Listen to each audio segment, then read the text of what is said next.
Even before Fire Emblem Engage released, Chloé's seemingly unhealthy obsession with folk food turned off a good number of people, and at first glance, yeah, it'd be weird for someone who's used to eating normal food to feel a bit grossed out. But what if I told you that compared to the diverse culture across the globe in our world, Chloé's preferences aren't as out there as they seem? This goes without saying, but for the sake of anyone who hasn't played Engage or just felt that her backstory was negligible, I'll provide an abridged introduction to Chloé. She's a knight and retainer of Princess Saline, but also a noblewoman. As revealed in a few of her supports, she rejected the life laid out for her by her family, similar to Ingrid and Mercedes' dilemma in Three Houses, and yearned for a more free lifestyle as a knight. One of her acts of rebellion was indulging herself within the exotic nature of folk food, and often snuck away to delight herself with various local dishes of any geographical location. And this is what I'd like to call the collective disgust that begins to surface. Throughout supports such as Fram, Citrine, and Jean, she's seen eating, and I quote, weird foods such as snake sandwiches, grilled gecko, fried eel, salted fish guts, you name it. Yeah, given the choice between a regular sandwich and a goddamn snake sandwich, I'm certain most people wouldn't take the latter. Her support partners don't do her any favors either, as they also express their appall towards her preferences, either verbally or by mere visible revulsion. Bonet even goes far enough to insult folk food by calling it Side Street Dreck.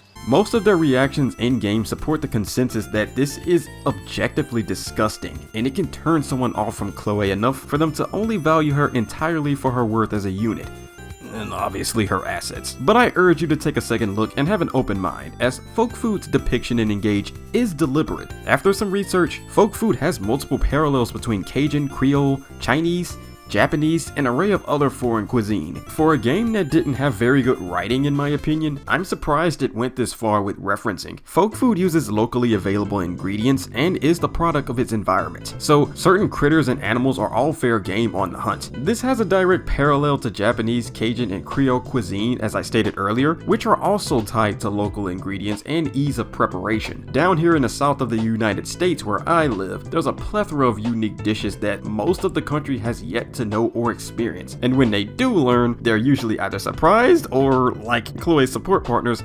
appalled. In Louisiana, we started the Pickle Piglips snack because Cajun and Creole cultures dominate not just the ancestry, but the cuisine as well. Well, mainly because that's where the Cajun and Creole people migrated to in the 1800s. Now don't worry, I'm not gonna bore you with a history lesson, as I'll place any sources used for this video in the video description if you want to learn more. But TLDR, Cajuns are French settlers, while Creole people are a mixture of several ethnic groups, such as European, Caribbean, Mexican, and African descent. This is important to state because this is food that spans multiple countries, just as the folk food Chloé indulges in is native to their respective locations, and is unique to one another with their ingredients. Back to those piglips though. They're exactly what they sound like. A snack like this fits right in the same vein as folk food, and there are a surprising number of people down in these parts where I live who treat this snack as a delicacy. Are they weird for enjoying an exotic snack that was ripped directly from the flesh surrounding a pig's mouth? Maybe, but it's not much different from eating absolutely everything on a boiled crawfish, because my god, I have seen people, my sister included, just destroy a crawfish. We've simply normalized certain dishes in our society that I'm certain people outside our own culture would raise an eyebrow at. Heck, we even eat fried frogs in my state as well. Then the infamous fish eyeballs. I mean, to be fair, you ain't catching me slobbing on these cooked eyes either. But again, it's tied to a local delicacy in Japan, which are tuna fish eyeballs. The same goes for salted fish guts, which are also a direct reference to shiokara, another Japanese dish roughly translated as salty spicy. It's marine animals and sea critters salted and fermented insides. This ranges from all types of fish, octopus, squid, etc. So basically,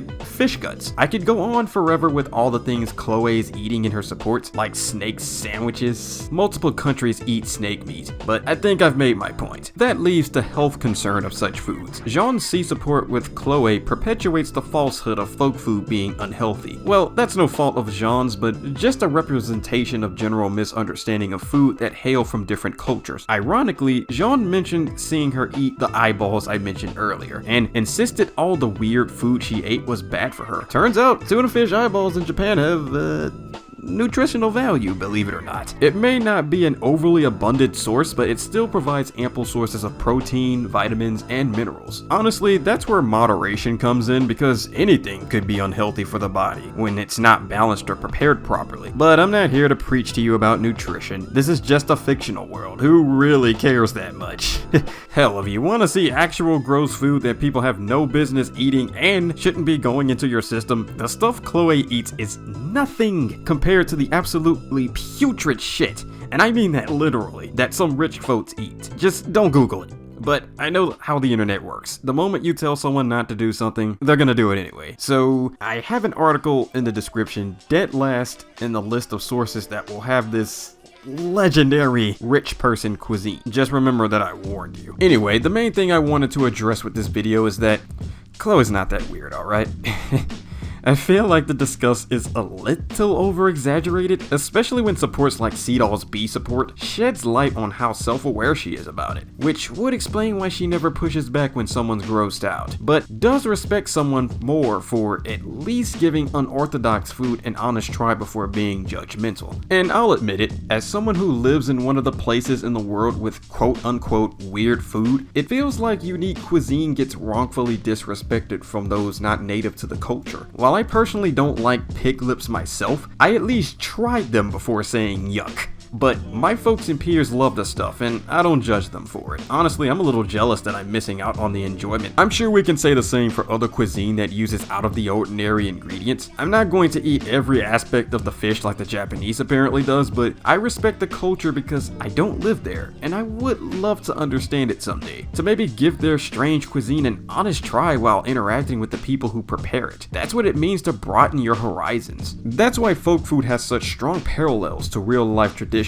Chloé mentions in Fram's C support that eating it is like taking a bite of history. As silly as it sounds, there's truth to it. I'm not saying you have to like the food from all corners of the world. I mean, who actually does? But there's always a cultural significance to why they eat what they eat, and that's at least worth respecting in my opinion. Honestly, Chloé's food itself isn't even the problem with her character. It's just her boring writing in general, which is a common theme with most Engage characters personally. But that's a topic for another day. I'm an advocate for being respectful towards other culture and their food, especially ones I know nothing about. Open-mindedness makes the world a much more pleasant place to be. Despite the flawed execution in the writing, I believe that's the message her supports were trying to convey. Bune's conversations are perfect in showing just how detrimental closed-mindedness can be. An inflexible attitude may prevent someone from learning more, to be trapped in their own bubble and judge everything outside their own perspective. That's why Bune's and Seedall's supports are one of the few genuinely interesting conversations Chloé has. Unlike the other characters who just run with the gag, a conflict is present that has a nice little message to deliver after it's resolved. You can miss me with that fried cockroach though, fuck that.